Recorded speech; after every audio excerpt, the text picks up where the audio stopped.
Oke, baik. Assalamualaikum warahmatullahi wabarakatuh.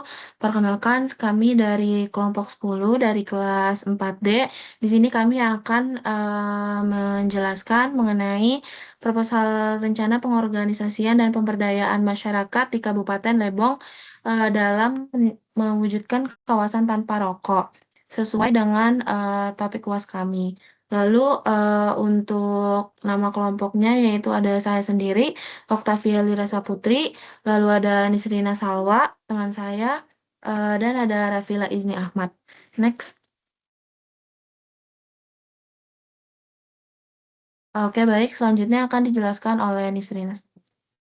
Oh, baik, berikut adalah latar belakang dari program kita. Yang pertama, merokok ini merupakan faktor risiko utama penyakit tidak menular PTM dan menyebabkan lebih dari 8 juta kematian setiap tahun, termasuk 1,3 juta kematian akibat paparan asap rokok pasif. Provinsi Bengkulu tersendiri termasuk provinsi dengan prevalensi rokok yang tinggi, sekitar 32-33% penduduk usia lebih dari 15 tahun. Lalu 71% masyarakat memiliki partisipasi rendah dalam penerapan KTR. Pengetahuan masyarakat juga mengenai KTR masih rendah, lalu sosialisasi kebijakan dan media informasi KTR masih terbatas.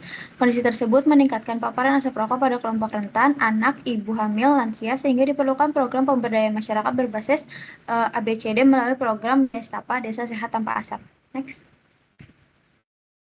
Untuk tujuan dari program ini adalah membentuk tim kader KTR, meningkatkan kapasitas kader, meningkatkan pengetahuan masyarakat, mendorong partisipasi masyarakat, meningkatkan kepatuhan terhadap KTR. Untuk tujuan umumnya mewujudkan wilayah yang sehat dan produktif di Kabupaten Lebong melalui pemberdayaan masyarakat berbasis komunitas dan aset lokal ABCD dengan meningkatkan partisipasi masyarakat khususnya pemuda dalam penerapan pengawasan dan kepatuhan terhadap KTR. Manfaatnya sendiri untuk masyarakat, lingkungan lebih sehat dan bebas asap rokok. Untuk pemerintah mendukung mengimplementasi Perda KTR. Untuk kader KTR meningkatkan kapasitas sebagai agen perubahan. Untuk institusi pendidikan menjadi referensi program pemberdayaan, dan untuk peneliti menjadi acuan penelitian selanjutnya. Next. Selanjutnya untuk metode analisis potensi dan masalah kesehatan untuk penentuan lokasi dan sasaran ini dilaksanakan di Kabupaten Lebong dengan fokus masyarakat sebagai sasaran utama. Untuk teknik pengumpulan datanya ini menggunakan mix method, questionnaire pre-post, wawancara, observasi lapangan, dan data sekunder. Untuk analisis masalah kesehatannya menggunakan problem tree dengan masalah inti rendahnya partisipasi KTR, lalu penyebab utamanya rendahnya pengetahuan, sikap tidak mendukung, pendidikan rendah, dan minim sosialisasi. Untuk analisis potensi masyarakatnya menggunakan potensi masyarakat meliputi model SDM, sosial regulasi, fasilitas, dan budaya yang mendukung penerapan KTR.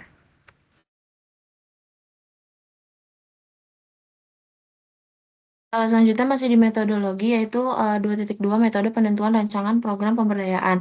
Yang pertama ada pendekatan pemberdayaan yang digunakan yaitu pendekatan ABCD yang berfokus pada potensi masyarakat dan untuk mendorong partisipasi masyarakat terutama pemuda sebagai agen perubahan.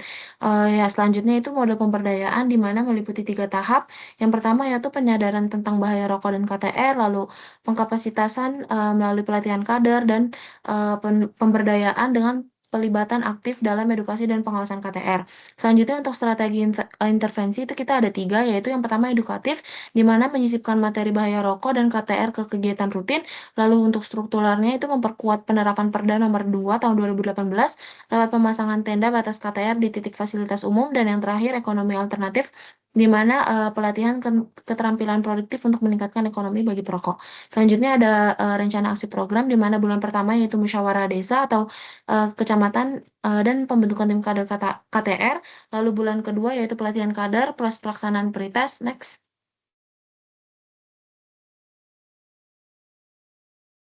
Lanjutnya bulan 3 sampai 4 itu edukasi dan kampanye rutin atau Cekadar CO, deklarasi zona KTR. Lalu di bulan kelima kita melakukan pelatihan keterampilan ekonomi dan akses pemodalan kecil, dan di bulan terakhir melakukan post-test, evaluasi capaian dan laporan pertanggungjawaban. Lalu untuk monitoring dan evaluasi ini dibagi dua menjadi monitoring dan evaluasi. Untuk monitoring sendiri yang pertama pemantauan kepatuhan lapangan di titik KTR, seperti apakah adanya temuan putung rokok, perilaku merokok di area terlarang. Lalu yang kedua pendataan sederhana jumlah perokok aktif sebagai data dasar perkembangan program. Selanjutnya untuk evaluasi sendiri itu ada 2, yaitu formatif di mana setiap 3 bulan lewat forum musyawarah desa atau kecamatan, ini membahas mengenai kendala dan perbaikan. Lalu untuk sumatifnya itu pada bulan ke-6, yaitu membandingkan hasil pretest dan posttest pengetahuan dan sikap masyarakat. Lalu untuk hasilnya ini nantinya menjadi dasar laporan pertanggungjawaban dan rekomendasi keberlanjutan. Selanjutnya untuk hasil dan pembahasan, di sini ada hasil identifikasi masalah. Untuk dari komponen masalah utama ini rendahnya partisipasi masyarakat dalam penerapan kawasan tanpa rokok atau KTR. Lalu untuk data pendukungnya adalah 71% masyarakat memiliki partisipasi yang kurang dalam penerapan KTR. Penyebabnya yaitu pengetahuan masyarakat masih rendah, sikap kurang mendukung, tingkat pendidikan relatif rendah, serta sosialisasi KTR belum optimal. Lalu untuk kelompok terdampaknya yaitu seluruh masyarakat, terutama anak-anak, ibu hamil, lansia, dan perokok pasif. Lalu untuk dampaknya adalah tingginya paparan asap rokok meningkatkan risiko penyakit akibat rokok, rendahnya kepatuhan terhadap KTR, serta belum optimalnya implementasi Perda KTR. Next.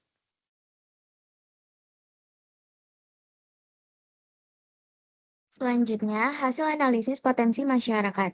Kabupaten Lebong memiliki potensi berupa regulasi KTR, struktur sosial aktif, atau Karang Taruna dan atau PKK, dan fasilitas publik, namun belum optimal terutama dalam sosialisasi dan pelibatan pemuda. Nah, selanjutnya ada hasil analisis kebutuhan masyarakat, di mana ada masalah. Yang pertama, pengetahuan KTR rendah, kebutuhannya yaitu edukasi KTR, dan program Deskapanya itu edukasi dan kampanye. Masalah kedua itu partisipasi masyarakat rendah, kebutuhannya penguatan kapasitas dan programnya pembentukan tim kader-kader KTR. Nah, masalah ketiga sosialisasi KTR belum optimal, kebutuhannya media informasi KTR, programnya deklarasi dan paparan KTR. Masalah keempat itu pengawasan KTR lemah, kebutuhannya itu pengawasan berbasis masyarakat dan programnya monitoring dan evaluasi.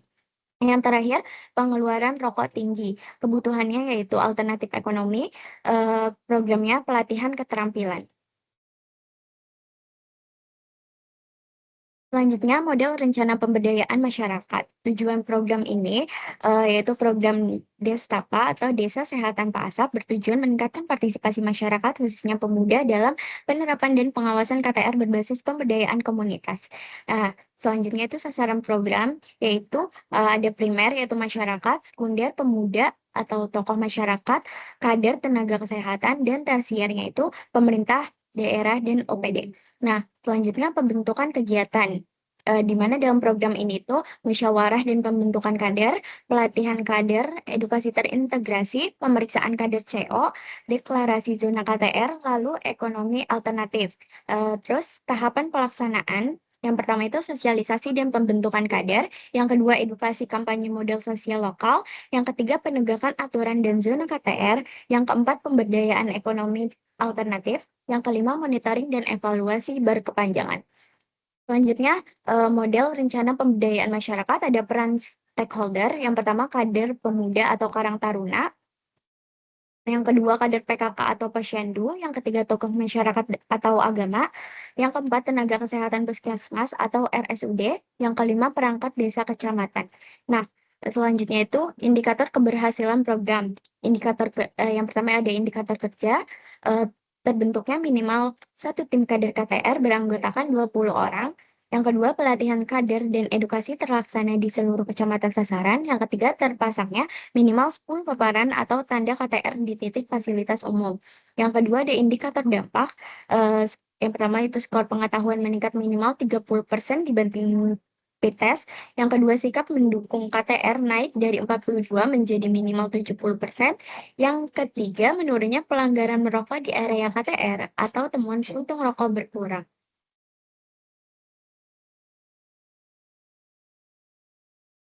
Oke, sekian presentasi dari kelompok kami.